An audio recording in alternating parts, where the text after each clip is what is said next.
Perkenalkan, nama saya Mesya Andini, mahasiswi Fakultas Kesehatan Masyarakat, Konsentrasi Kesehatan Keselamatan Kerja, Universitas Halu Oleo Angkatan 2019. Baik, di video kali ini saya akan memaparkan mengenai tema pencemaran lingkungan yang berjudul pencegahan dan penanggulangan pencemaran lingkungan.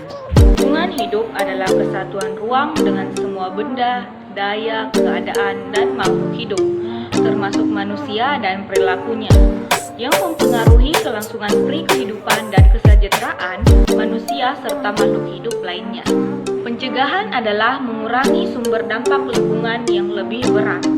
Penanggulangan atau pengendaliannya adalah upaya pembuatan standar bahan baku mutu lingkungan, pengawasan lingkungan, dan penggunaan teknologi dalam upaya mengatasi masalah pencemaran lingkungan. Tentang pengendalian diatur dalam pasal 5 Undang-Undang 32 tahun 2009. Adapun bentuk pencemaran lingkungan yang terjadi di wilayah Jatinagor. Yang pertama, pencemaran tanah, dan yang kedua, pencemaran air, dan yang ketiga, pencemaran udara. Pencemaran tanah adalah keadaan di mana bahan kimia atau buatan manusia masuk dan merubah lingkungan tanah alami menjadi rusak atau tercemar. Nah, salah satu penyebabnya adalah sampah-sampah plastik yang mengandung zat kimia yang berbahaya. Berikut adalah contoh pencemaran tanah. 2. Pencemaran udara. Pencemaran udara adalah suatu kondisi di mana kualitas udara menjadi rusak dan terkontaminasi oleh zat-zat, baik yang tidak berbahaya maupun yang membahayakan bagi kesehatan tubuh manusia.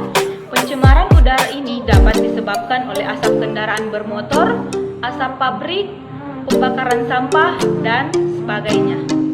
3. Pencemaran air.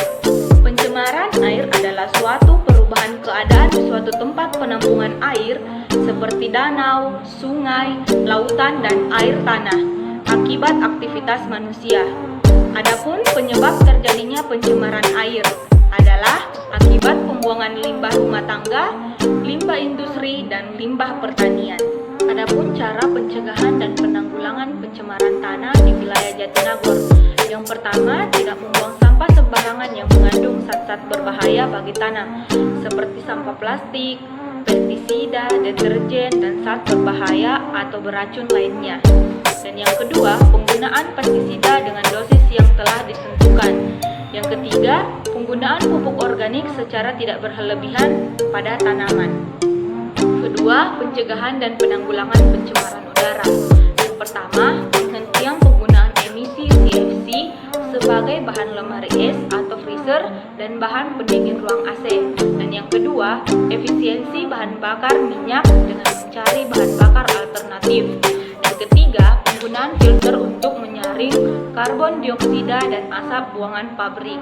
Dan yang keempat, mengurangi pembakaran terhadap sampah dan lahan. Dan kelima, melakukan penanaman pohon. Ketiga, pencegahan dan penanggulangan pencemaran air. Yang pertama, menciptakan jalur hijau untuk mempertahankan area resapan air. Yang kedua, mengelola penggunaan deterjen dengan baik.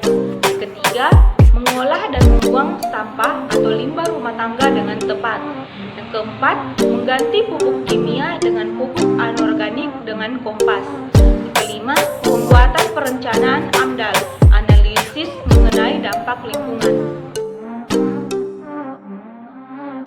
Baiklah, selamat menantikan video selanjutnya. Kurang dan lebihnya mohon dimaafkan. Saya mengakhiri. Wabillahi taufiq wal hidayah. Assalamualaikum warahmatullahi wabarakatuh.